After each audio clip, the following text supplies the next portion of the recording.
Hello guys, now you know about SQL and databases, but if you don't know about it, click on the I button and watch my previous videos. In SQL, we store data like name, phone number, ID or anything in tables. So we have rows and columns in tables. Each column represents the type of data and row represents the unique data or user data. But these tables are stored in databases because if we create a database for an application and your application is large enough, then you require lots of tables and these tables will be stored in their particular databases. So now we are going to create databases.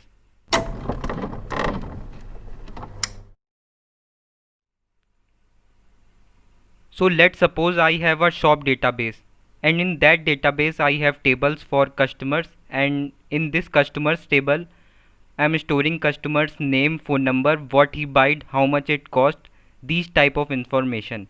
And I have another table also for stocks in which I am storing about stocks like how much copies of particular product is left in my shop. So this is the overview of the database. Now let's create this shop database, but first we will check what databases are already present in my system. So we have a command for it for checking databases. Show databases semicolon. We will try to write everything in capital letters. Only words which are assumed by ourselves will be written in small letters. If you write everything in small, then it's fine. Your query will run as usual, but it's a bad practice. So we will try to stuck on capital letters. Now search MySQL command line in search box and type your password.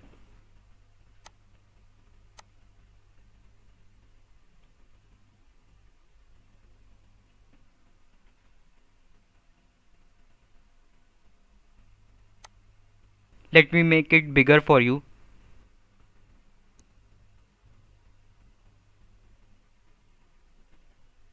Now if I write show databases and hit enter,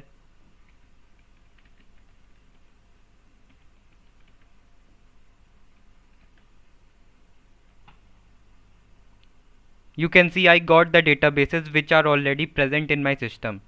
These are the databases which are already there in my system. Now we will create new database. To do that we have a command create database and the name of database.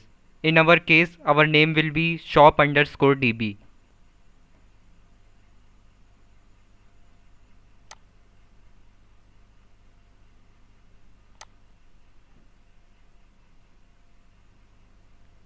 So if I write create database,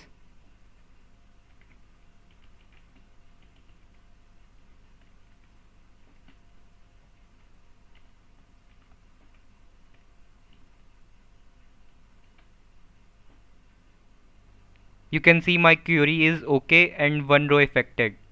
If I check my databases using show databases, you can see my shop underscore db is created. Now if you wanted to delete your created database, then there is a command for it. Drop database and the name of database. In our case our name will be shop underscore db. Now if I write drop database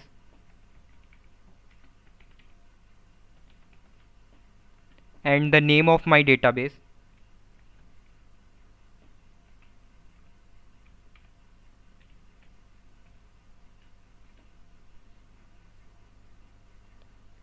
you can see my query is OK and 0 row affected. If I check my databases, you can see I'm not getting shop database. That means my shop database is deleted now. To work on a particular database, first we need to choose that database. So there is a command for it, use and then the name of the database and semicolon. But first let me create my shop database again because I have deleted my previous database.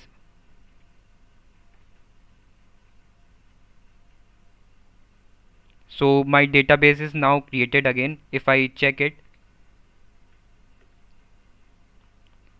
you can see my shop database is created. Now I use command.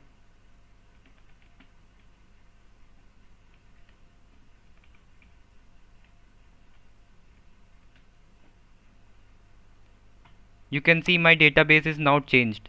That means now I am inside my shop database. And now I can create tables in shop database because I am inside my shop database. Now suppose you are working whole day and night on databases and now you forget that on which database you are working. So there is a command for it.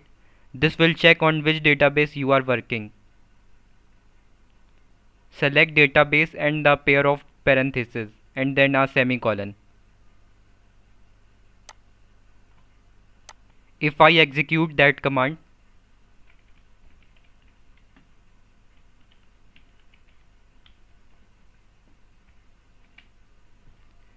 you can see I got the name of the database on which I am working.